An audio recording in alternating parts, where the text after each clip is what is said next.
Rumpole for the Prosecution by John Mortimer, and read by Rumpole himself. As anyone who has cast half an eye over these memoirs will know, the second of the Rumpole commandments consists of the simple injunction, "Thou shalt not prosecute." Number 1 is, "Thou shalt not plead guilty." The rule against prosecuting has been the lodestar of my legal career. I obeyed this precept for a number of reasons, all cogent. First, there, but for the grace of God, go I. And it seems to me that errant and misguided humanity has enough on its plate without running the daily risk of being driven, cajoled, or hoodwinked into the nick by Rumpole in full flood, armed with an unparalleled knowledge of bloodstains and a remarkable talent for getting a jury to see things his way. As everyone now knows, except a nun in the Trappist order and the Home Secretary, the prison system is bursting at the seams, and it would be out of the question for even more captives to arrive at the gates thanks to my forensic skills. Finally, I should point out that it is the task of prosecuting counsel to present the facts in a neutral manner and not try to score a victory. This duty, not always carried out, I might say, by those who habitually persecute down the Old Bailey, takes the fun out of the art of advocacy. Bearing all this in mind, you may find it hard to understand how in this case that came to be known as the Mews murder, I took the brief in a private prosecution brought by the dead girl's father. "All right, Mr. Rumpole. You're out to protect the underdog. I understand that. I might say that I find it very sympathetic. You attack the establishment, tease the judges, give the police a hard time. Well, doesn't my daughter deserve defending as much as any of your clients?" I looked down at the pile of press cuttings on my desk and at the photograph of Veronica Fabian, a big, rather plain girl in her early 20s. I imagined that she'd had a loud laugh and an untidy bedroom. There was also, in spite of her smile, a look of disappointment and a lack of confidence about her, and I thought she might have been a girl who often fell unhappily in love. Whatever she had been like, she had died, beaten to death in an empty Mews house in Notting Hill Gate. I didn't altogether understand what I could do in her defence, or how such an earth-bound tribunal as a judge and jury down the Old Bailey could now pass judgment on her. "You want me to defend your daughter?" "Yes, Mr. Rumpole, that's exactly what I want." Gregory Fabian, senior partner in the firm of Fabian and Winchelsea, purveyors of discreet homes to the rich and famous, dealers in stately homes and ambassadorial dwellings, had aged, I imagine, since the death of his daughter. There is something squalid about murder which brings a sense of shame to the victims as well as the killer's family. In spite of this, Fabian spoke moderately and without rancour. He was a slim man in his early 60s, short but handsome, clear-featured, with creases at the sides of his eyes, and the general appearance of someone who laughed a great deal in happier times. "Isn't it a little late for that? To defend her, I mean?" "There's no time limit on murder, is there?" He smiled at me gently as he said this, and I was prepared to accept that his interest went beyond mere revenge. "Justice. We haven't had much of that, sir. Not since they decided not to charge Jago. We just wanted to know how much that cost him. Whatever it was, he could probably afford it." Thus spoke young Roger Fabian, the dead girl's brother, and the one who, being very close in appearance to his father, seemed to have inherited all the good looks in the family and left little for his sister.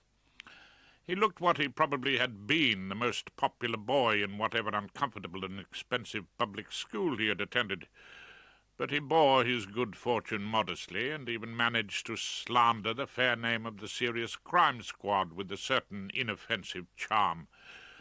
His habit of calling me sir made me feel uncomfortably respectable. I wondered if all prosecuting counsel get called sir at conferences. "Why did the police let him go? That's what we want you to find out." You were recommended to us as a barrister who didn't mind having a go at a man like Detective Chief Inspector Brush. Ah, Brush. The very copper who in his salad days had been the hammer of the Timpsons, and my constant sparring partner down the Bailey, now promoted to giddy heights in charge of a West London area, where he had brilliantly failed to solve the Mews murder and let Christopher Jago, the number one suspect, out of his clutches. They say you'll never be a judge, so you're not afraid of going for the police, Mr. Rumpole. Fabian Sr. managed to make it sound like a compliment. Fabian Jr. was even more complimentary. They said we weren't to mind about the soup on the tie or the cigar ash down the waistcoat, and you don't care a toss for the establishment. Yes, they said you do this job far better than the usual sort of polite and servile Queen's Counsel.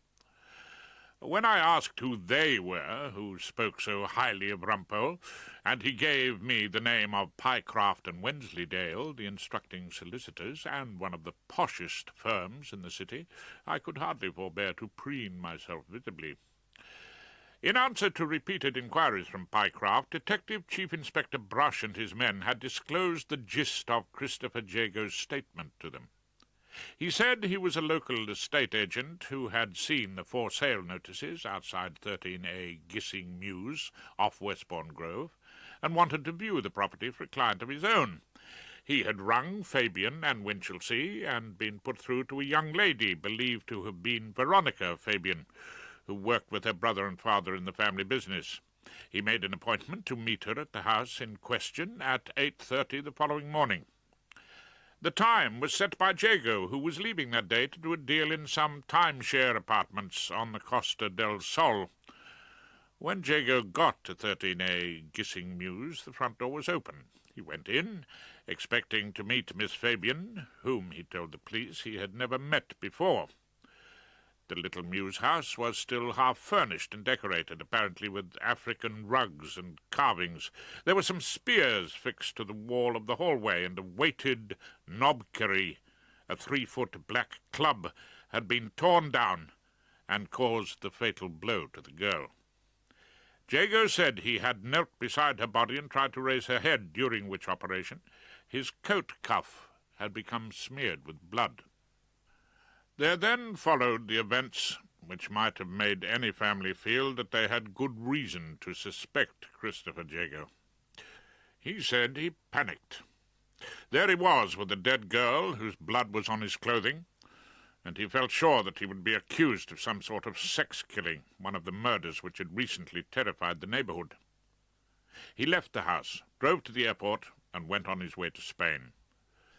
2 hours later, the owner of the Mews called to collect some of his possession, and found the body and called the police. Veronica Fabian had died from an extensive wound to her skull. The only real clue was the name she'd written against her 8:30 appointment in her desk diary, Arthur Morrison. The police spent a good deal of time trying to find or identify the man Morrison, but without success. As luck would have it, Jago had parked his car on a resident's parking place in the Mews, and the irate resident had taken its number. When he got back to England, Jago was questioned as a possible witness. He immediately admitted that he had found the dead girl, panicked and run away. However, after several days, when he was assisting the police with their inquiries, often a euphemism for getting himself stitched up, Jago was released, to the surprise and fury of the surviving members of the Fabian family. You would have charged him at least, Mr. Rumpole, wouldn't you? Fabian Sr. sounded, as ever, reasonable. Perhaps, but I've grown up with the awkward habit of believing everyone innocent until they're proved guilty. But you'll take it on for us, won't you? At least let a jury decide. I'll have to think about it. I lit a small cigar and blew out smoke. If Fabian Jr. had come expecting ash down the waistcoat, I might as well let him have it. It's a curious English system, in my view, which allows private citizens to prosecute each other for crimes with the aim of sending each other to chokey. And I wasn't at all sure that it ought to be encouraged. I mean, where would it end? I might be tempted to draft an indictment against Sam Ballard, the head of our chambers, on the grounds of public nuisance. I had caught this soapy customer ostentatiously pinning up no smoking notices in the passage outside my door. But we've got to have justice, Mr. Rumpole. Isn't that the point? Oh, have we? Use every man after his desert, as a well-known Dane put it, and who should scape whipping? I puffed out another small cigar cloud, hoping it would eventually waft its way in the general direction of our head of chambers, who would no doubt go off like a fire alarm.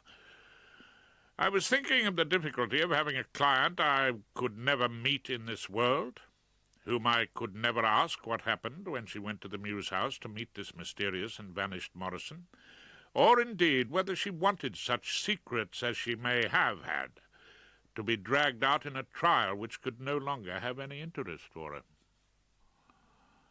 Sam Ballard, who I imagine gets his hair shirts from the Army and Navy stores, and whose belligerent puritanism makes Praise God Barebones look like Giovanni Casanova, had crept up on me at the bar and abandoned himself to a slimline tonic. The power of evil is everywhere, Rumpole, and I'm afraid everywhere includes our own chambers in Equity Court. That is why I have sought you out, although one doesn't like to spend too much time in these places. Does one not? I consider any hour wasted which is not passed with a hand around a comforting glass of Chateau Thames Embankment in Pomeroy's haven of rest.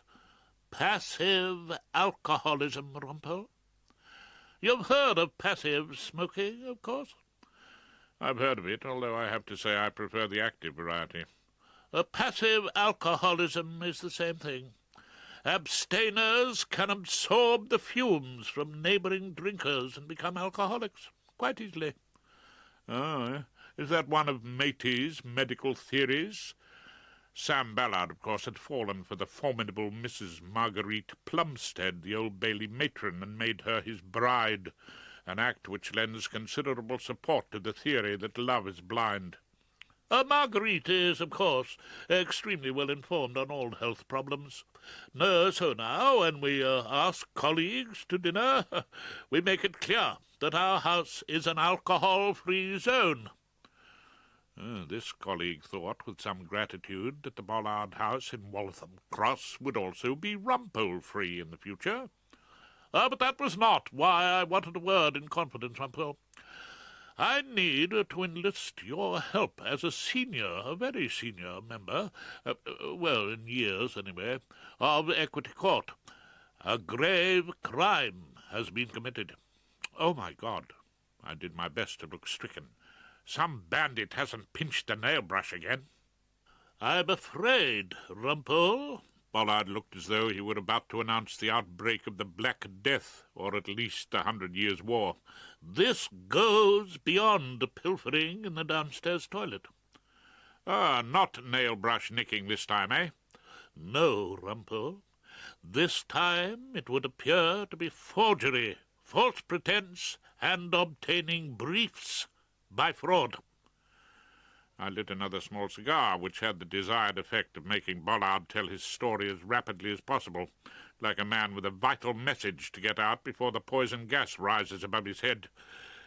It seemed that Miss Tricia Benbow, a somewhat ornate lady solicitor, in whom Henry finds, when she enters his clerk's room with the light behind her, a distinct resemblance to the late Princess Grace of Monaco, had sent a brief in some distant and unappetizing county court, Snaresbrook or Luton or Land's End, for all I can remember, to young Dave Inchcape, whose legal career was in its tyro stages.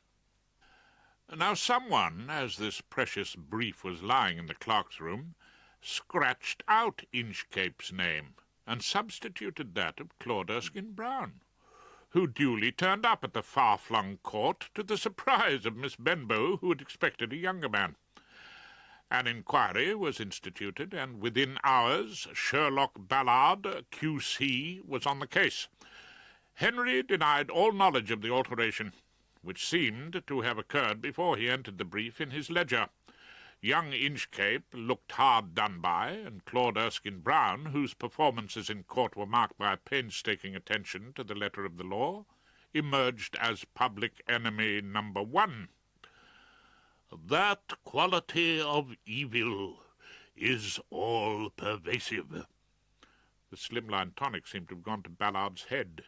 He spoke in an impressive whisper, and his eyes glittered with all the enthusiasm of a grand inquisitor preparing for the auto-da-fe. "In my view, it has entered into the character of Erskine-Brown."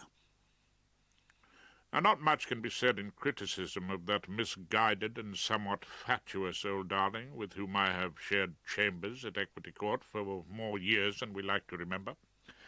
Claude's taste for the headier works of Richard Wagner fills him with painful longings for young ladies connected with the legal profession, whom he no doubt sees as Rhine maidens or mini-Valkyries in wig and gown. In court, his behaviour can vacillate between the ponderous and the panic-stricken. So those who think unkindly of him, among whom I do not number myself, might reasonably describe him as a pompous twit. All that having been said, the soul of Claude Erskine-Brown is about as remote from evil as Pomeroy's Plonk is from Chateau Latour. Claude would be flattered to hear you say he was evil, I told our head of chambers. He might feel he's got a touch of the Nibelungs or something. "I noticed it from the time we did that case about the dirty restaurant. He wanted to conceal the fact that he'd been dining there with his female instructing solicitor. From what I can remember, he wanted to mislead the court about it." "Oh, well, that's true," I conceded. "Old Claude, so far as I can see, conducts his love life with the minimum of sexual satisfaction and the maximum amount of embarrassment to all concerned. Well, if you want to call that evil." "A man who wishes to deceive his wife is quite capable of deceiving his head of chambers." For a moment I caught in Ballard's voice an echo of that moral certainty which characterizes the judgment of she who must be obeyed. "How do you know he'd deceive you? Have you asked him if he put his name on the brief?"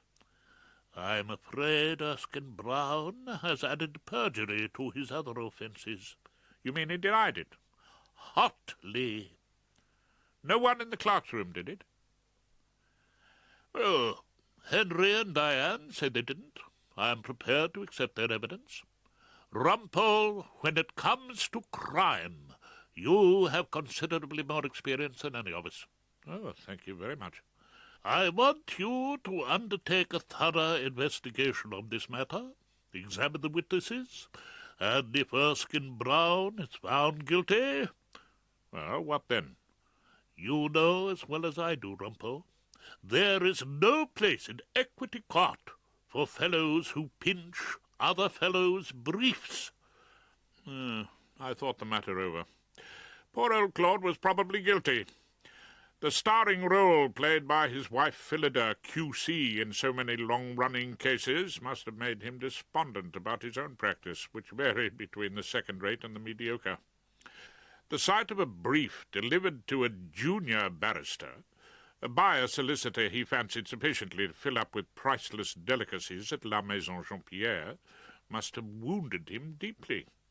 Moreover, it had to be remembered that he had pressed for the admittance of young Inchcape to our chambers, under the impression that he was thereby proving his tolerance to those of the gay persuasion, only to discover that Inchcape was in fact a closet heterosexual, and his successful rival for the favours of Miss Liz Probert. All these were mitigating factors which would spring instantly to the mind of one who always acted for the defence. They were already outweighing any horror I might have felt at the crime he had probably committed. "No, I'm sorry, Ballard." Our leader was still alongside me, his nose pointedly aimed from the direction of the glass that contained my ever-diminishing double red. "I can't help you. It's the second time today I've been asked, but prosecution isn't my line of country. Rumpole always defends. Not long after that, events occurred which persuaded me to change my mind, with the results which may have an incalculable effect on whatever is left of my future. It was that grim season of the year which now begins around the end of August and reaches its climax in the first week of December, known as the build-up to Christmas. I've often thought that if the Son of Man had known what he was starting, he would have chosen to be born on a quiet summer's day when everyone was off on holiday on what the Timpson family always referred to as the Costa del Crime. As it was, crowds of desperate shoppers were elbowing their way to the bus stops in the driving rain. More crammed aboard as we crawled through the West End where the ornamental lights had been switched on. I sat contemplating the tidings of great joy she who must be obeyed had brought to me a few weeks earlier. That very night her old school friend, Charmian Nichols, was to arrive to spend the festive season chez Rumpole in the Gloucester Road. Readers of these chronicles will only have heard up to now of one of the old girls who sported with my wife Hilda on the fields of Bexhill Ladies' College when the world was somewhat younger than it is today. You will recall the redoubtable Dodo Mackintosh, painter in watercolour and maker of cheesy bits for our chambers parties, who regards Rumpole with a beady, not to say suspicious, eye whenever she comes to call. Dodo's place on this particular Christmas had been taken by Charmian Nichols. Charlie Nichols, no doubt exhausted by the wear and tear of marriage to a star, who had not only been a monitor and captain of hockey, but winner of the Leadership and Character Trophy for 2 years in succession, had dropped off the twig quite early in the run-up to Christmas, and the widowed Charmian wrote to Hilda, indicating that she had nothing penciled in for the festive season, and was inclined to grant us the favour of her company in the Gloucester Road.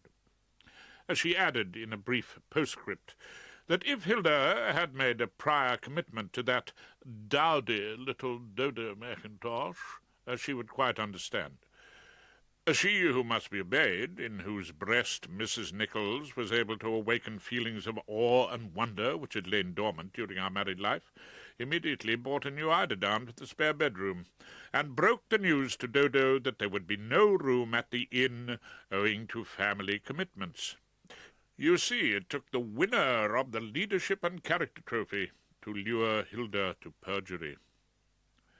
The late Dean Swift, in one of those masterpieces of English literature, which I shall never get round to reading, spoke of a country, I believe, ruled by horses, and there was a definite air of equine superiority about La Nichols. She stood, for a start, several hands higher than Rumpole. Her nostrils flared contemptuously, her eyes were yellowish, and her greying mane was carefully combed and braided. She was, I had noticed, elegantly shod, and you could have seen her face in her polished little hooves. She would, I devoutly hoped, be off with the thoroughbred turn of speed as soon as Christmas was over. Hilda, dear, why ever can't you persuade Howard to buy you a new Crocker Gleam? Absolutely no one plunges their hands into washing our bowls any more.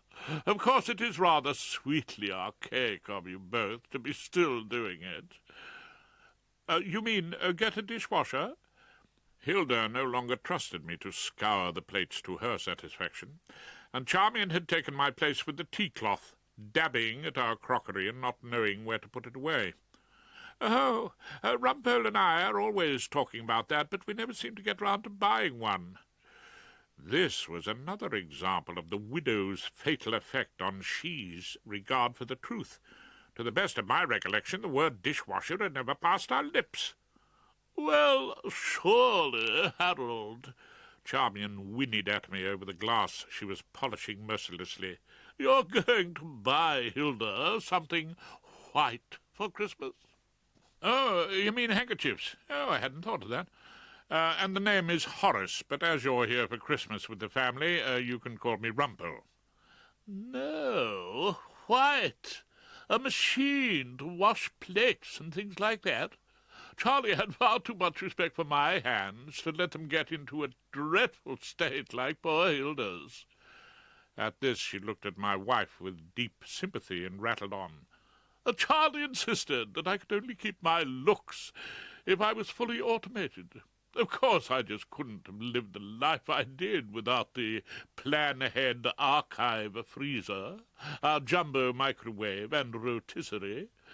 Something snapped beneath the tea-cloth at this point. Oh, Hilda, one of your glasses gone for a Burton. Oh, was it terribly precious? Oh, no, not really, no. It was a Christmas present from Dodo, from what I can remember. Oh, well, then. Charmian shot the shattered goblet, a reasonably satisfactory container for Pomeroy's perfectly ordinary, into the tidy bin. But surely Hector can afford to mechanize you, Hilda? He's always in court, from what you said in your letters. Legal aid defences, Hilda told her gloomily, don't pay much for machinery. Legal aid? Charmian pronounced the words as though they constituted a sort of standing joke, like kippers or mothers-in-law. Isn't that sort of national health? Charlie was always really sorry for our poor little doctor in Guildford who had to pig along on it. I wanted to say that I didn't suppose old Charlie had much use of legal aid in his stockbroking business, but I restrained myself. I have to admit, something about the condescending Charmian as she looked with vague amusement around our primitive kitchen equipment made me want to impress her on her own unadmirable terms. As a matter of fact, I said, casually filling one of Dodo's remaining glasses, I don't only do legal aid defences, I get offered quite a few private prosecutions. They can be extremely lucrative. Oh, really, Rumpole? Just how lucrative? Hilda stood transfixed, her rubber gloves poised above the bubbling detergent, waiting for the exact figures. The next morning, when I arrived at Equity Court, Henry told me, £2,000, Mr. Rumpole, and I've agreed refreshers at £500 a day. They promised to send a cheque down with the brief. And it's a case likely to last a day or two? I stood awestruck at the price put upon my prosecution of Christopher Jago. We got it down, Mr. Rumpole, for 2 weeks. I did some not-so-swift calculations, mental arithmetic never having been my strongest point, and then came to a firm decision. Henry, I said, your lady wife, the Mayor of Bexley-Heath, no longer, Mr. Rumpole. Her year of office being over, she has returned to mere alderman. So you, Henry, I congratulated the man warmly, are no longer Lady Mayoress. Much to my relief, Mr. Rumpole, I have handed in my chain. Henry, you'll be able to tell me, does the alderman ever plunge her ex-mayoral hands into the washing-up liquid? Oh, hardly, Mr. Rumpole. We've had a crocker gleam for years. You know, we're fully automated.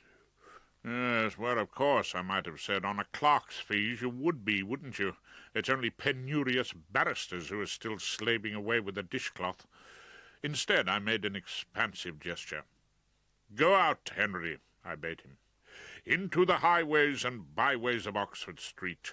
Order me up the biggest, whitest, most melodiously purring crocker gleam that money can buy, and have it dispatched to Mrs. Rumpole at Froxbury Mansions with the compliments of the season. You're going to prosecute, then, in Jago, Mr. Rumpole? Henry looked up surprised, as if I had announced I meant to spend Christmas in a temperance hotel. Well, yes, Henry, I just thought I'd try my hand at it for a change. Finally, my clerk declined a trip up Oxford Street, but Diane, who was busily engaged in reading her horoscope in Woman's Own and decorating her fingernails for Christmas, undertook to ring John Lewis on my behalf, At which moment my learned friend Claude Erskine-Brown entered the clerk's room, looking about as happy as a man who was paid through the nose for tickets for Die Meistersinger von Nürnberg, and found himself at an evening of come dancing. He noted lugubriously that there were no briefs in his tray, even those with other people's names on them, and then drew me out into the passage for a heart-to-heart. "It's a good thing you were in the clerk's room just now, Rumpole." "Oh, is it? Why exactly?" "Well, Ballard says he doesn't want me to go in there unless some other member of Chambers is present. What do you think I'm going to do? Forge my fee notes or ravish Diane?" "Probably both." "It's unbelievable." "Yes, perhaps. But we've got to remember that Ballard specializes in believing the unbelievable. He also thinks you're sunk in sin. He's probably afraid of getting passive sinning by standing too close to you." "Rumpole, about that wretched brief in the Rickmansworth County Court." "Oh, was it Rickmansworth? I thought it was Luton." I was trying to avoid that moment that barristers dread, when your client looks at you in a trusting and confidential manner and seems about to tell you that he's guilty of the charge on which you're paid to defend him. "Rumpole, I wanted to tell you—" "Oh, please don't, old darling." I spoke as soothingly as I knew to the deeply distressed Claude. "We all know the feeling, acute shortage of crime affecting one's balance of payments. Nothing in your tray, nothing in the diary. The bank manager and the taxman hammering at the door, the VAT man climbing in at the window. Then you wander into the clerk's room, and all the briefs seem to be for other people. Well, heaven knows how many times I've been tempted. But I didn't do it, Rumpole. I mean, I'd have been mad to do it. It was bound to get found out in the end." "Many crimes, in my experience, are committed by persons undergoing temporary fits of insanity, who are bound to be found out in the end, but I didn't think it tactful to mention this. Instead, I asked, 'What about the handwriting on the changed brief?' "It's in block letters. Not like mine, or anyone else's either. All the same, Ballard seems to have appointed himself judge, jury, and handwriting expert. Rumpole," Claude's voice sank in horror, "I think he wants me out of Chambers." "Yeah, I wouldn't be surprised." "What on earth's Philly going to say?" The man lived in growing awe of Phillida Erskine-Brown, Q.C., the embarrassingly successful Portia about Chambers. "Well, I should think she'd be very glad to have you at home to do the washing up," I comforted him. "That is, unless you have a Crocker gleam, like the rest of us." "Rumpole, please, this is no joking matter." "Everything, in my humble opinion, Claude, is a joking matter." "I want you to defend me." "Ah, do you? Ballard's asked me to fill an entirely different role." "You?" The unfortunate Claude gave me a look of horror. "But you don't ever prosecute, do you?" Well, I did my level best to cheer the man up. "Hardly ever." I passed on to my room, where I lit a small cigar and reopened the papers in the Jago case, which I read with a new interest, since Henry had dealt with the little matter of my fee. I looked at the photograph of the big, plain victim, and thought again how little she looked like her trim and elegant father and brother. I went through the account of Jago's statements, and decided that even the clumsiest cross-examiner could ridicule his unconvincing explanations.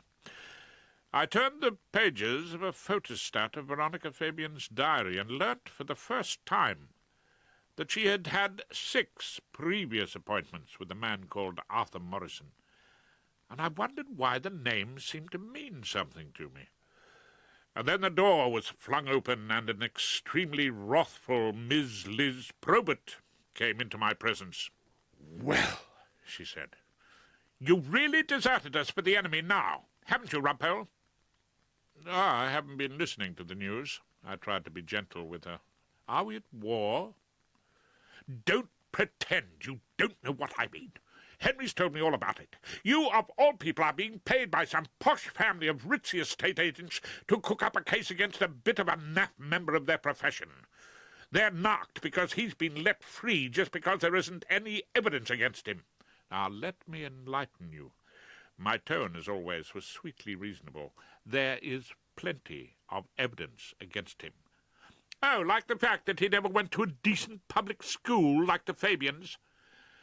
And like the fact that he scooted out of the country when he found the body instead of telephoning the police. Oh, I'm sure you'll find lots of effective points to make against him. Hell hath no fury like an outraged radical lawyer. As Liz Probert continued her flow of denunciation, I was thinking of the unfortunate Claude Erskine Brown and the way he had spoken to me in the passage. He had seemed angry, puzzled, depressed, but not, strangely enough, guilty. It's rare for a criminal hack to be invited into his customer's home. We represent a part of their lives they would prefer to forget. But the Fabians were different. Clearly they felt that they had, as representatives of law and order, nothing to be ashamed of. Indeed, much to be proud of in the way they were pursuing justice, in spite of the curious lassitude of the police and the Director of Public Prosecutions. Mrs. Fabian, it seemed, suffered from arthritis and rarely left the house, so my discreet and highly respected solicitor, Francis Pycroft, of Pycroft and Wensleydale, and my good self were invited there for drinks. The dead girl's mother wanted to look us over and grant us her good housekeeping seal of approval. It's not knowing. That's the worst thing, Mr. Rumpole, Mrs. Fabian told me. I feel I could learn to live with it if I knew just how Veronica died. You mean who killed her? Oh, yes, of course. Yes, that's what I mean. I didn't like to tell her that a criminal trial may be a pretty blunt instrument for prizing out the truth, especially before a judge who may come armed with his own prejudices and a jury whose attention frequently wanders. Instead, I looked at her and wondered if couples are attracted by physical likeness. Mrs. Fabian was as small-boned, clear-featured, and neat as her husband and son, and yet they had produced a big-boned and plain daughter, who had stumbled, no doubt, unwittingly, on death. Perhaps you could tell me a little more about Veronica. I mean about her life. And boyfriends? No. Mrs. Fabian shook her head. That was really the trouble. She didn't seem to be able to find one. At least, not one that cared about her. We sat in the high living room of a house overlooking the canal in Little Venice. Tall bookshelves stretched to the ceiling. A pair of loudspeakers tinkled with appropriate Baroque music. The white walls were hung with grey drawings which looked discreetly expensive. Young Roger moved among us, replenishing our glasses. The curtains hadn't been drawn, and Mrs. Fabian sat on a sofa looking out into the winter darkness, almost as though she was still expecting her daughter to come home early on yet another evening without a date. Veronica's mother, father, and brother, I imagined, never found it difficult to find people who cared about them. Only their daughter had to get on without love. She worked in your firm. What were her other interests? Oh, she read enormously. She had an idea. She wanted to be a writer. She did some things for her school magazine, which were rather good, I thought, Gregory told me. Oh, very good. Mrs. Fabian gave the dead girl her full support. She never got much further than that, I'm afraid. I suggested she came and worked for us, and then she could write in her spare time. If she seemed to be going to make a success of it, the writing, I mean, of course, I'd have supported her. A fatal arrangement. If she had stuck to literature, she would never have kept an appointment in a Notting Hill Gate Muse. What did she read? Oh, all sorts of things, mainly 19th century authors. She used to talk about becoming a novelist. Her favourites were the Brontes, Mrs. Fabian remembered. Ah, yes, Brontes. Charlotte especially. She had a very romantic nature. Veronica's father smiled, I thought with understanding. "This man Morrison," I said, "whoever he may be, keeps turning up in her desk diary, but no one in the office has ever heard of him. He's never been a client of yours?" "Not as far as I've been able to discover. There's no correspondence with him." "You don't know a friend of hers by that name?" "We've asked, of course. No one's ever heard of him." I got up and crossed to the darkened window. Looking out, all I could see was myself reflected in the glass, a comfortably padded Old Bailey hack with a worried expression, engaged in the strange pursuit of prosecution. But in her diary she seems to have had 6 previous appointments with him. Of course. Mrs. Fabian was smiling at me apologetically, as though she hardly liked to point out anything so obvious. We don't know everything about her." "Well, you never do you? Even about your own daughter?" "All right, then. What do you know about Christopher Jago? You must have come across him in the way of business." "Oh, not really." Gregory Fabian stopped smiling. "He has, a different kind of business. And does it in a different kind of way," his son added. "Oh, what does that mean?" "Well, we've heard things," said the elder Fabian. "You do hear things." "Well, what sort of things?" "Undervaluing houses," said his son. "Getting their owners to sell cheap to a chap who's really a friend of the agent. The friend sells on for the right price, and he and the agent divide up the profits." "We've no evidence of that," Gregory told me. "It wouldn't be right for you to assume that that's what he was doing. Apparently he's rather a flashy type of operator, but that's all we really know about him." "He's a cowboy." Roger was more positive. "And he looks the part." They were silent then. It seemed for a moment fearful of the mystery that had disturbed their gentle family life. Roger crossed the room behind me and drew the curtains, shutting out the dark. "She wasn't robbed. She hadn't been sexually assaulted.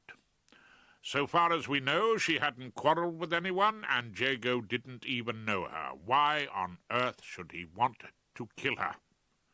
I asked the Fabians, and they continued to sit in silence, puzzled and sad.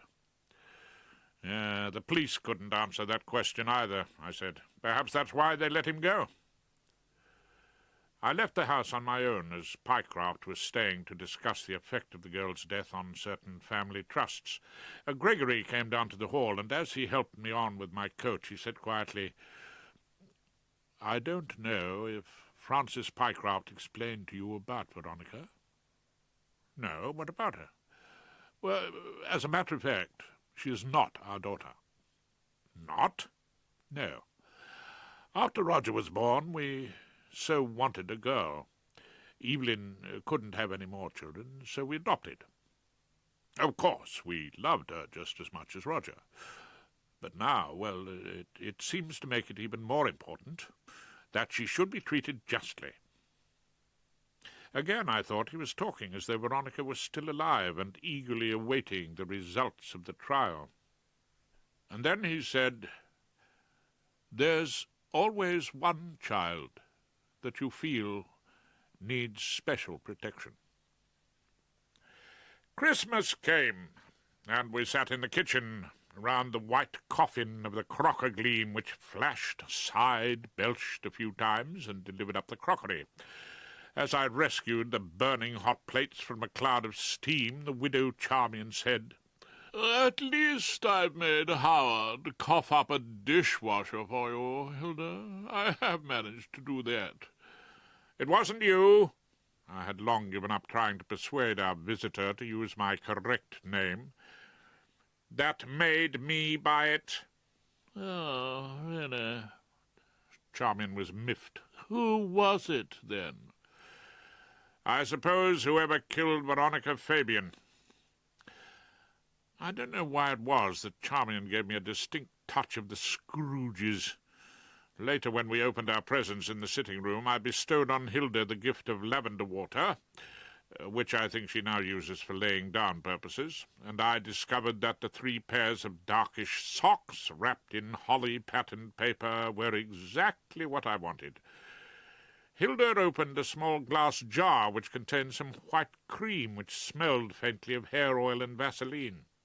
"Oh, how lovely!" She who must be obeyed was doing her best not to sound underwhelmed. "What is it, Charmian?"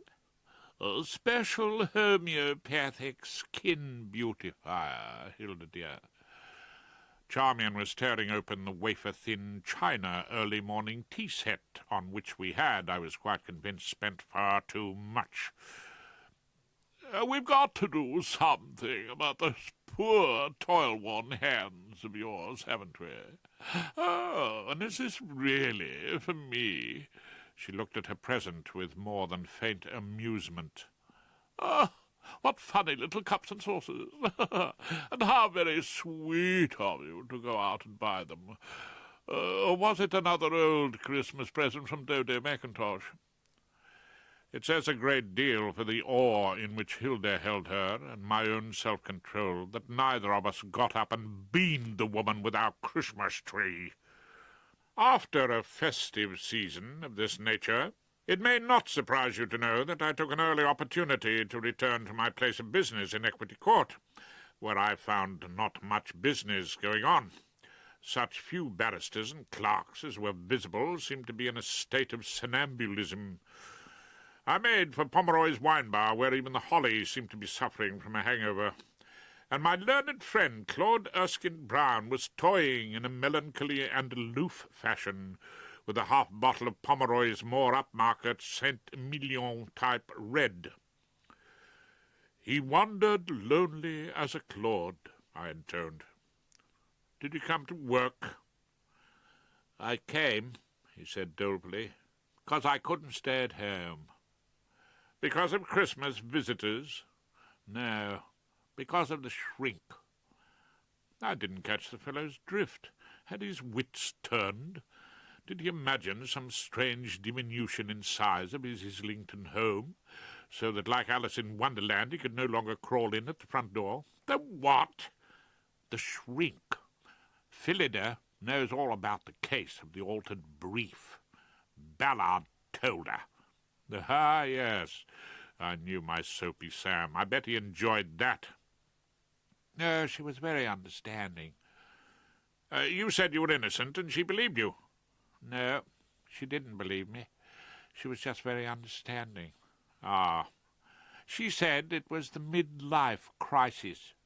It happens to people in middle age, mainly women who pinch things in Sainsbury's. But Philly thinks quite a lot of men go mad as well. So she said it was a sort of a cry for help, and she'd stand by me, provided I went to a shrink. So? Well, it seemed easier to agree, somehow. Poor old Claude. The fizz had quite gone out of him, and he had volunteered to join the great army of the maladjusted. She fixed me up with a Dr. Gertrude Hauser, who lives in Belsize Park. Oh, yes, and what did Dr. Gertrude have to say? Well, first of all, she had this rather disgusting old sofa with a bit of Kleenex on the pillow. She made me lie down on that, so I felt a bit of a fool. Then she asked me about my childhood, so I told her. And then she said the whole trouble was that I wanted to sleep with my mother. And did you? What? Want to sleep with your mother? Of course not. Mummy would never have stood for it. No, I suppose not. No, quite honestly, Rumpole, Mummy was an absolute sweetie in many ways, but, well, no offence to you, of course, she was corpulent. I didn't fancy her in the least. Did you tell Gertrude that? Oh, yes. I said quite honestly I wouldn't have slept with Mummy if we'd been alone on a desert island. And what did the shrink say? She said, I shall write down fantasizes about being alone with his mother on a desert island. Oh, quite honestly, Rumpole, I can't go and see Dr. Hauser again. No, probably not. All that talk about Mummy, really too embarrassing.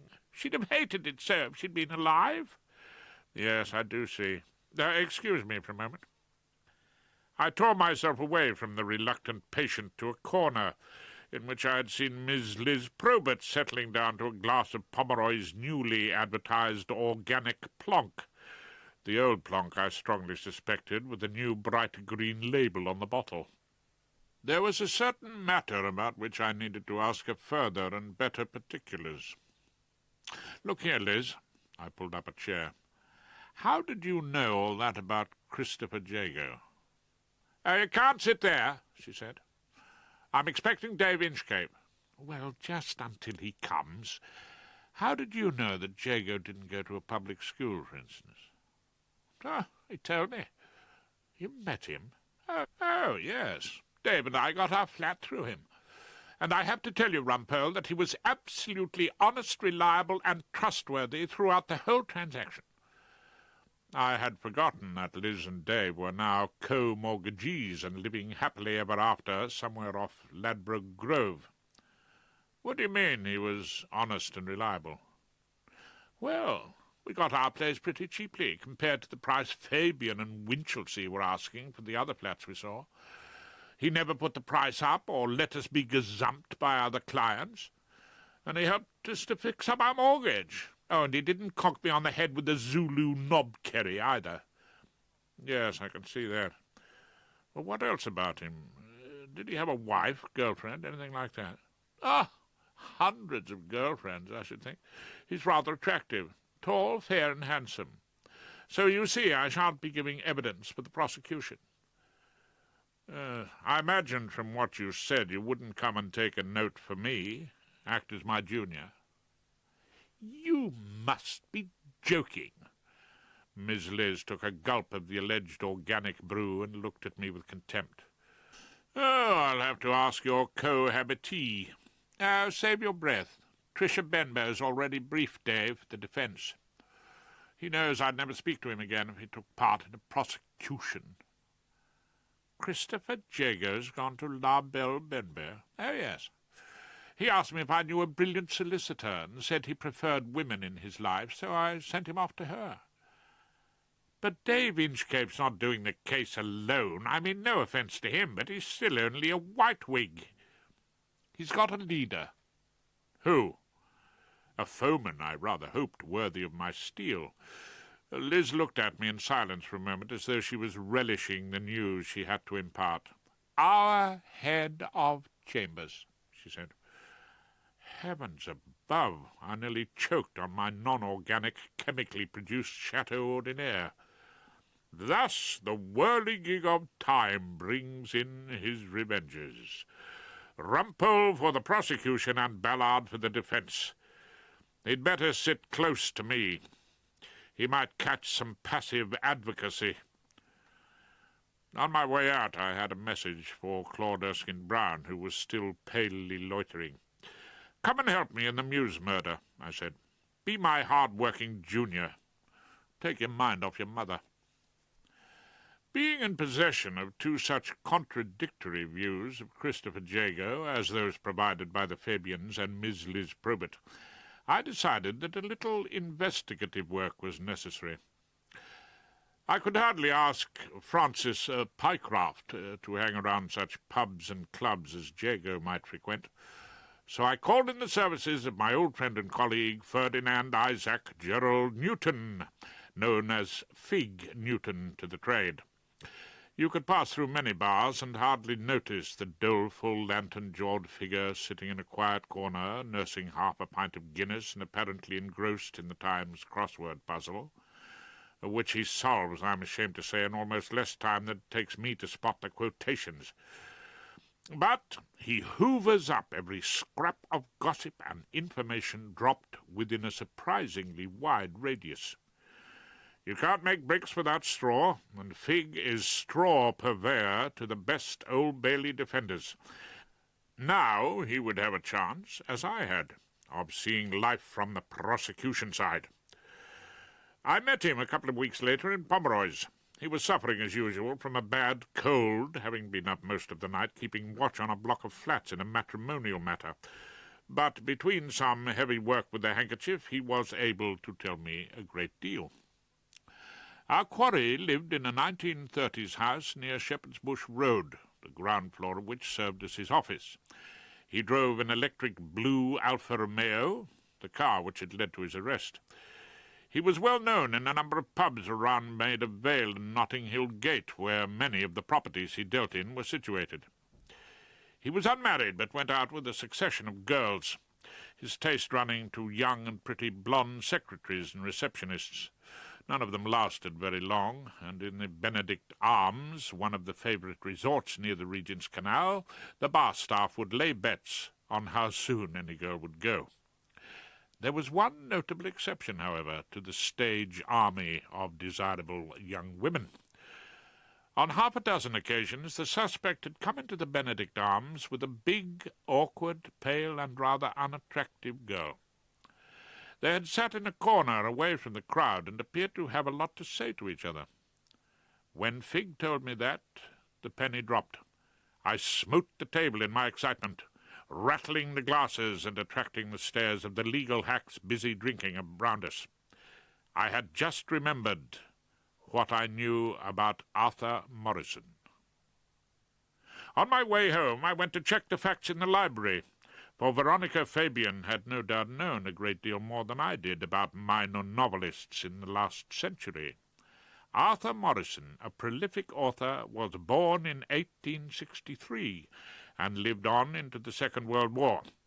His best-known book about life in the East End of London was published in 1896 and was called A Child of the Jago. I put the companion to English literature back in the library shelf with a feeling of relief. God was in his heaven. The widow Charmian, despite a pressing invitation to stay from Hilda, had gone back to Guildford, and the first prosecution I had undertaken seemed likely to be a winner. As I have said, I find it very difficult to embark on any case without being dead set on victory. May it please you, my lord, members of the jury. I appear in this case with my learned friend, Mr. Claude Erskine-Brown, for the prosecution. The defence of Christopher Jago is in the hands of my learned friends, Mr. Samuel Ballard and Mr. David Inchcape. As I uttered these unaccustomed words, I had the unusual experience of the scarlet judge on the bench welcoming me with a sort of ingratiating smile he usually reserved for visiting Supreme Court justices, or extremely pretty lady plaintiffs entering the witness box. "Did you say you were here to prosecute?" That is so, my lord." "Members of the jury." Mr. Justice Oliphant, as was his wont, spoke to the ladies and gents in the jury box as though they were a group of educationally subnormal children with hearing defects. "Mr. Rumpole is going to outline the story of this case to you, in perfectly simple terms. Is that right, Mr. Rumpole?" I hope so, my lord." "So my advice to you is to sit quietly and give him your full attention. The defence will have its chance later." This reference caused Soapy Sam Ballard to lift his posterior from the bench and smile winsomely, an overture which Mr. Justice Ollie Oliphant completely ignored. Ollie comes from the Northern Circuit, and prides himself on being a rough diamond who uses his robust common sense and doesn't shrink from calling a spade a bloody shovel. I hoped he wasn't going to try to help me too much. Most acquittals occur when the judge sickens the jury by over-egging the prosecution pudding. So we went to work in number 1 court. The two neat Fabians, father and son, sat in front of me. The man in the dock couldn't have been a greater contrast to them. He was tall, 2 or 3 inches over 6 feet, with a winter suntan that must have been kept going with a lamp, as well as visits to Marbella. His hair, clearly the victim of many hours' work with a blow-dryer, was bouffant at the front and at the back swept almost down to his shoulders. His drooping moustache and the broad bracelet of his watch were the colour of old gold, and his suit, like his car, might have been described as electric blue. He looked less like the cowboy Roger Fabian had called him than a professional footballer whose private and professional life is in a continual mess. He lounged between two officers in the dock with his long legs stuck out in front of him, affecting alternate boredom and amusement. Underneath it all, I thought, though, he was probably terrified. So there I was, opening my case to the jury in as neutral a way as I knew how. I described the little mews house as I remembered it when I went to inspect the scene of the crime. The cramped rooms, the chill feeling of the home unused, the African carvings, and weapons on the wall. I asked the jury to picture the girl from the estate agent's office who was waiting in the hallway with the front door left open to greet the man who had telephoned her. Who was it? Was it Mr. Morrison? Or was that a name she had used to hide the identity of someone she knew quite well? I took the jury through my theory that the literate Veronica had picked the name of the author of a book with Jago in the title. Then I waited for Ballard to shoot to his feet, as I would have done had I been defending, and denounced this as a vague and typical Rumpolian fantasy. I waited in vain. Ballard was inert. Indeed, there was an unusually contented smile on his face as he sat, perhaps deriving a little passive sensual satisfaction from the close and perfumed presence of his instructing solicitor, Miss Tricia Benbow. The defence will no doubt argue that there is a real Arthur Morrison who met Veronica Fabian in the mews and killed her before Jago arrived on the scene. Once again, Ballard replied with a deafening silence, as he stared appreciatively at the back of his solicitor's neck. My instincts as a defender got the better of me. Jago may have been a crooked estate agent with a lamentable private life and an appalling taste in suits, but he deserved to have the points in his favour put as soon as possible. "That is what you are going to argue, Ballard, isn't it?" I said in a sotto voce growl, which resulted in no response whatsoever. "In any event, members of the jury, we intend to call evidence to prove that Jago was seeing the dead girl quite regularly, meeting her in a public house called the Benedict Arms and having long, intimate conversations with her. There will also be evidence that he told the police that he'd never seen her before in his life." Mr. Justice Oliphant was like the helpful wife who always supplies the punchline to the end of her husband's best stories. "I was coming to that, my lord." "Well, come to it then, Mr. Rumpole. How long is this case expected to last?" My reaction to that sort of remark was instinctive.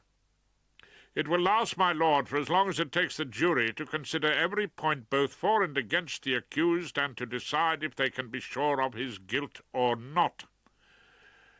I felt happier now, at home in my old position of arguing with the judge. Ollie opened his mouth, no doubt, to deliver himself of a little more robust common sense, but I went on before he could utter. "The police decided not to charge Jago because there was no apparent motive for the crime.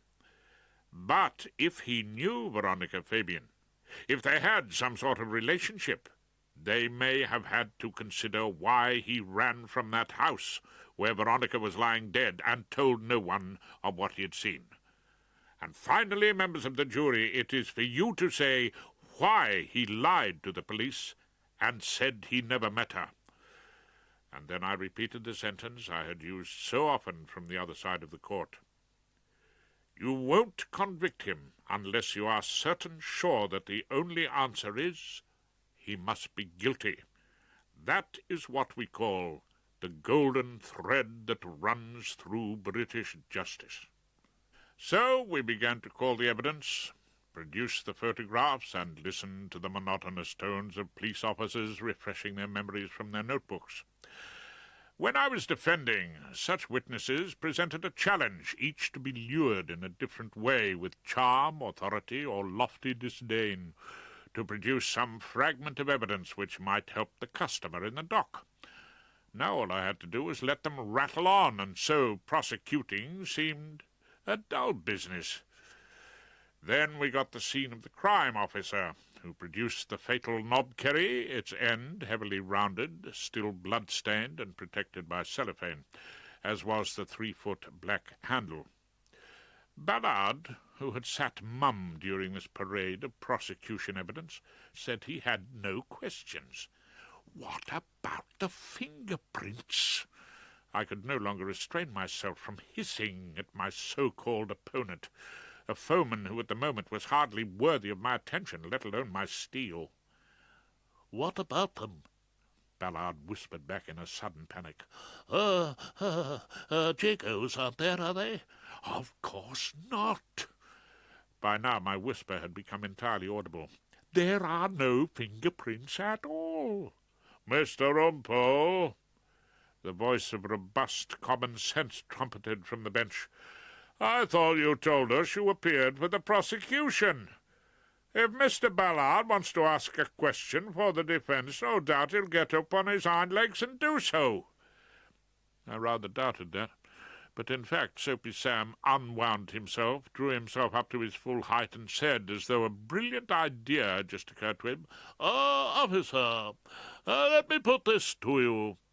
There are absolutely no fingerprints of Christopher Jagos on the handle of the weapon, are there?" "There are no fingerprints of any sort, my lord." "I'm very much obliged. Thank you, officer." Ballard bowed with great satisfaction, and as he sat down I heard him tell his junior, Inchcape, "I'm glad I managed to winkle that out of him."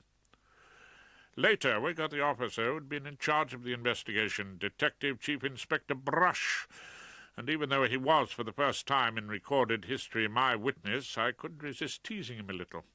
"Tell me, Chief Inspector, after the body was found, you spent a good deal of time and trouble looking for Arthur Morrison." "We did, my lord." "In fact, Morrison was always your number one suspect." "He still is, my lord." "You don't accept that Arthur Morrison and Jago were one and the same person?" There was a pause, and then, "I suppose that may be a possibility." "And that Arthur Morrison is nothing but a dead author?" "I don't know much about dead authors, Mr. Rumpole." There at least the Detective Chief Inspector was telling the truth. "If you had known that whether or not Morrison existed, Jago had been meeting the dead girl regularly, would that have made any difference to your decision not to charge him?" There was a long silence, and then Brush admitted, "Well, yes, my lord, I think I might." "Let's use our common sense about this, shall we? Don't let's beat about the bush," Ollie intervened. "Jago told you he'd never met the girl. If you'd known he was lying, you'd have charged him." "Yes, my lord." "Well, there we are. Members of the jury, we've got that clear at last, thanks to a little bit of down-to-earth common sense." Mr. Justice Oliphant had joined me as leader of the prosecution. And that might have been that, but there was one other question someone had to ask, and I couldn't rely on Ballard. "You first questioned Mr. Jago because you had discovered that his car had been parked outside 13A Gissing Mews at the relevant time." "Yes."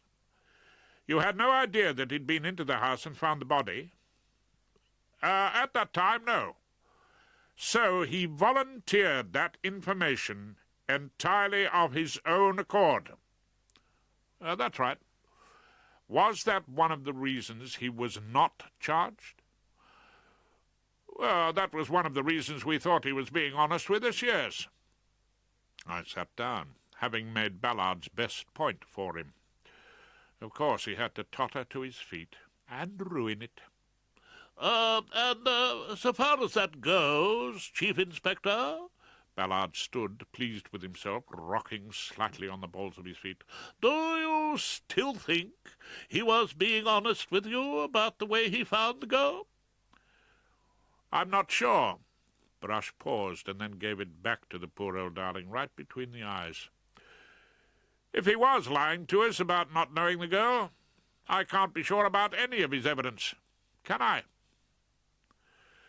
Mr. Justice Oliphant wrote down that answer and underlined it with his red pencil.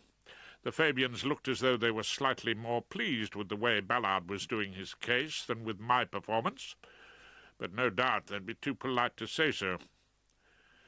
At the end of our evidence, we called my old friend Professor Andrew Ackerman of the morgue, with whom I've spent many fascinating hours discussing bloodstains and gunshot wounds. He testified that Veronica Fabian had died from a single heavy blow to the frontal bone of the skull, consistent with an attack by the Knobkerry exhibit P1. I asked him if this must have been a blow straight down on her head, and he agreed. He said that the position of the wound ruled out the possibility of it having been struck from either side. I felt that this evidence was important, but at the moment he gave it, I didn't realize its full significance. Sir, you're defending. I expect you have Miss Liz Probert's full approval. I was disarming in the robing room, taking off the wig and gown, when I found myself sharing a mirror with young David Inchcape. What do you mean? Well, she thinks prosecuting's as bad as aiding merciless landlords evict their tenants. Well, I know she doesn't think you should be prosecuting. And I rather think, I told him as I got on the bow tie and adjusted the silk handkerchief, that Mr. Justice Oliphant would agree with her. By the way, I think we're doing pretty well for Chris, don't you? He's promised us a great party if we get him off. Dave Inchcape had fallen into the defender's habit of first-name familiarity with alleged criminals. I walked back to chambers with the still-despondent Erskine Brown, who had just been cut dead by Ballard and La Belle Benbow as they were coming out of the Ludgate Circus Palais de Justice. By the way, Claude, I said, what was that case you meant to have pinched from Inchcape all about? Please. He looked at a passing bus as though tempted to dive under it. Don't remind me of it. But what was the subject matter? Just the gist, you understand. Well, it was a landlord's action for possession. Nothing very exciting. He wanted to turn out a one-parent family. No. I think there were a couple of ladies in the gay rights movement. Oh, really? Yes, he said they were using the place to run a business. Why do you ask? Because, I tried to encourage him, the evidence you've just given me may be of great importance. But Claude didn't look in the least cheered up. No two characters could have been more contrary than Christopher Jago and his defence counsel. Jago lounged in the witness box, flashed occasional smiles at the jury, whose female members looked embarrassed and the males stony-faced. He was a bad witness, truculent, defensive, and flippant by turns, and Soapy Sam was finding it hard to conceal his deep disapproval of the blow-dried, shiny-suited giant he was defending. As I had called several witnesses who said that they had seen him with Veronica in the Benedict Arms, Jago no longer troubled to deny it. He said he first saw her in the pub at lunchtime with another girl from Fabian's whom he knew slightly, and he bought them both a drink. Some time after that he saw her eating her lunch in a corner, alone with a book, and he talked to her. Well, what did you talk about? I asked when I came to cross-examine. The house business, prices and that around the area. I didn't chat her up, if that's what you're suggesting. She wasn't the sort of girl I could fancy, even if I weren't pretty well looked after in that direction. He gave the jury one of his least endearing grins. So why did you meet her so often? I just happened to bump into her, that's all. It's not all, is it? Your meetings were planned. She entered 5 or 6 appointments with Morrison in her diary. To my surprise, he didn't answer with a blustering denial that he and Morrison were one and the same person. Had he forgotten his best line of defence, or was he overcome by that strange need to tell the truth which sometimes seems to attack even the most unsatisfactory witnesses? All right, then, he admitted. She seemed to want to see me, and we made a few dates to meet for a drink around the Benedict. Why did she want to see you? Well, perhaps she fancied me. It has been known. He looked at the jury, expecting a sympathetic giggle that never came. "Well, I don't know why she wanted to meet. You tell me." "No, Mr. Jago, you tell us." There was a silence then. Jago looked troubled. I thought that he was afraid of the evidence that he would have to give. She was a bit scared to tell me about it. She said it would mean a lot of trouble if it got out. What was it, Mr. Jago? I was breaking another of the rules and asking a question without knowing the answer. At that moment I was in search of the truth, a somewhat dangerous pursuit for a defense counsel. But then I wasn't defending Jago. He answered my question then, quietly and reluctantly. Well, she was worried about what was happening at Fabian's. I saw my clients, the father and son, listening, composed and expressionless. They didn't try to stop me, and by now it was too late to turn back. What did she say was happening at Fabian's? Well, she said they gave the people they want to sell their houses very low valuations, and then they sold to some friend who looked independent but who was really in business with them. The friend sold on at the proper price, and they shared the difference. She reckoned they'd been doing it for years, on a pretty big scale, I imagine. Gregory Fabian was writing me a note, quite impassively. His son was flushed and looked so angry I was afraid he was going to shout, but his father put a hand on his son's arm before he passed me his message.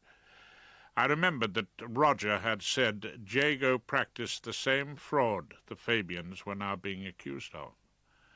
Oh, why do you think she told you that? I asked Jago. And then I read Gregory's note. He's trying to ruin us because we know he killed Veronica. Stop him doing it, he had written. She told me because she's worried. I was in the same business. She wanted my advice. Well, like I said, perhaps she fancied me, I don't know. She said she hadn't got anyone else, no real friend she could tell about it. I thought of the lonely girl who was trapped in a business she couldn't trust, pinning her faith on this unlikely companion. Perhaps she thought her confidence would bring them together. At any rate, they were an excuse to meet him. Mr. Jago, when you called at Gissing Mews that morning, well, like I told you, I was interested in the place for a client. I phoned Veronica, and you kept the appointment and found her dead in the hallway. Yeah. Well, why didn't you telephone the police? Because I was afraid. Afraid you'd be arrested for a murder? No, not afraid of that. Of what then? There are moments in some trials when everyone in court seems to hold their breath waiting for an answer. This was such an occasion, and the answer when it came was totally unexpected. I thought she'd been done over because she'd told me what the Fabians were up to. I thought that might be you, Christopher, if you get involved anymore. Roger Fabian couldn't restrain himself now. You killed her, he shouted. Ollie Oliphant muttered some soothing words about understanding the strength of the family feelings, but urged the young man to use his common sense and keep quiet. I did my best to pull myself together and behave like a prosecuting counsel. I asked Jago to take Exhibit P1 in his hand, which he did without any apparent reluctance. I'm bound to put it to you, I said, that you and Veronica Fabian quarreled that morning when you met her in the Mews house. You lost your temper and took that knobkerry off the wall. You swung it up over your head. And as I said the words, all the pieces of the evidence came together and locked in one clear picture. Christopher Jago was innocent of the murder we had charged him with, and from that moment I was determined to get him off. The case began and ended in the little house in Gissing Mews. I asked Ollie Oliphant to move the proceedings to the scene of the crime, as I wished to demonstrate something to the jury, having taken the precaution of telling my opponent that if he wanted to get his client off, he'd better support my application. So now the cold, gloomy Mews house with its primitive carvings and grinning African masks was crammed to the gunwales with legal hacks, jury members, court officials, and all the trimmings, including, of course, Jago and the Fabians. In one way or another, as many of us as possible got a view of the hall, where I stood by the telephone impersonating, with only a momentary fear that I might have got it entirely wrong, the victim of the crime. I got Jago to stand in front of me and swing the club in order to strike my head. I was not entirely surprised when neither Sam Ballard, QC, nor Mr. Justice Oliphant tried to prevent my apparent suicide, although Claude Erskine-Brown did have the decency to mutter, "Mind down, Rumpole, we don't want to lose you." Everyone was watching as the tall, flamboyant accused lifted the knobkerrie and tried to swing it above his head. He tried and failed. When I cross-examined him, I remembered the cramped rooms and low ceilings of the Mews cottage. Now, as the club bumped harmlessly against the plaster, everyone present understood why Jago could not have struck the blow which killed Veronica Fabian. Whoever killed her must have been at least 6 inches shorter. It was my first prosecution, and I had managed against all the odds to secure an acquittal. A few days, it seemed a lifetime later, I was alone with Gregory Fabian in his white early Victorian house in Little Venice. "Why did you get him off?" he demanded. "Did you want an innocent man convicted?" I replied. "That's a stupid question. Of course you did." He said nothing, and I went on as I had to. "You said there's always one child who needed protecting. But you weren't thinking of Veronica, were you? You were talking about your son." "What about Roger?" "What about him? Odd, his habit of accusing other people of the things he did himself." "What did he do?" Gregory was quiet, unruffled, still carefully courteous in spite of what I'd done to him. "Oh, come on, I think you know, don't you? The racket of undervaluing homes so that you could sell them to your secret nominees. He accused Jago of doing that, just as he accused him of Veronica's murder." The house was very quiet. Mrs. Fabian was upstairs somewhere resting. God knows where Roger was. Even the traffic sounded far away and muted in the darkness of an early evening in January. "What are you trying to tell me?" "Oh, what I think, that's all." "Oh, don't worry, I'm not setting out to prove anything. One prosecution was more than enough for me." "Oh, go on then." He gave a small sigh, perhaps of resignation. "Veronica discovered what was going on and didn't like it. She asked Jago's advice, and I expect he told her to keep him well informed, and no doubt so that he could make something out of it when it suited him to do so. Then I think Roger found out what his sister was doing. Well, she wasn't his real sister, was she? She was the wanted girl child who had arrived after he was born, the child he was always jealous of. I expect he found out she had a date to meet Jago at the Mews house. He went after her to stop her.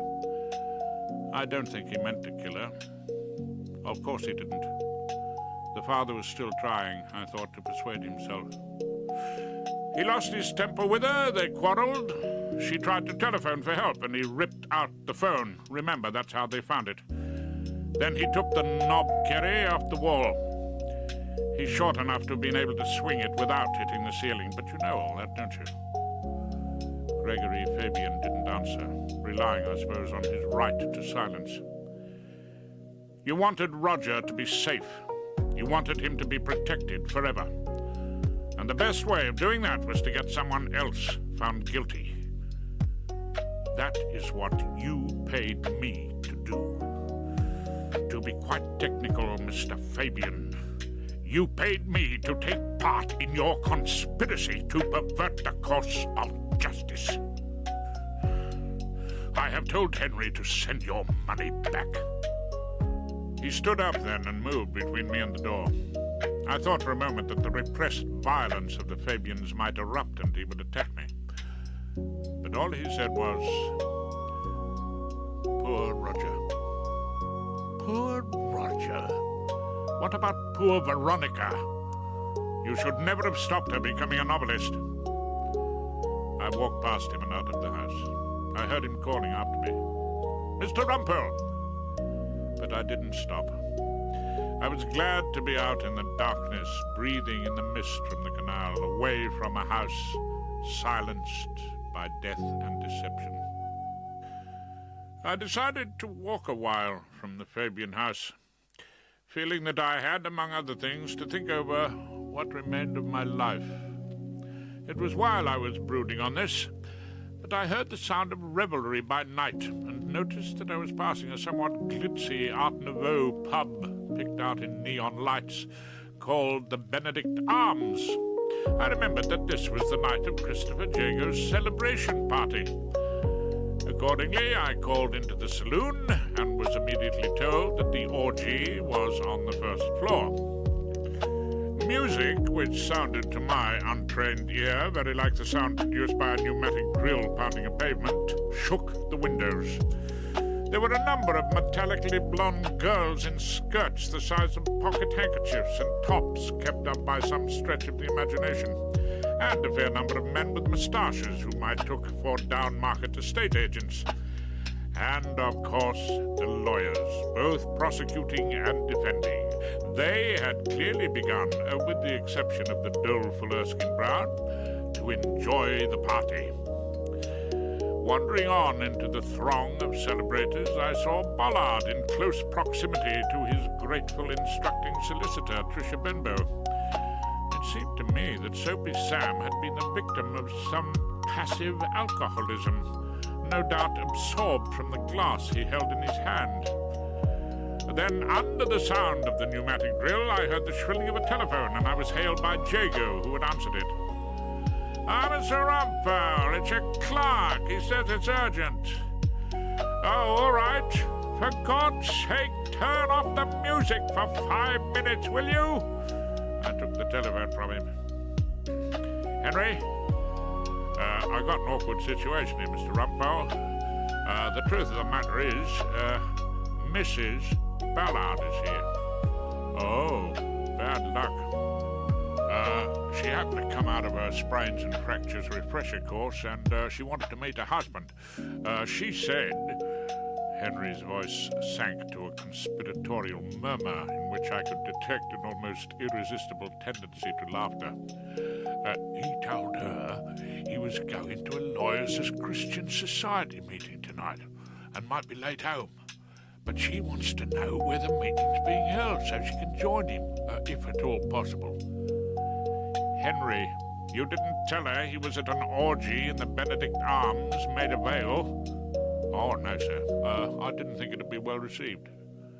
"Well, why involve me in this sordid web of intrigue?" "Well, we don't want to land the head of Chambers in it, do we, Mr. Rumpole?" "Not in the first instance, anyway." Our clerk was positively giggling. "Well, where is the wife of Bollard now?"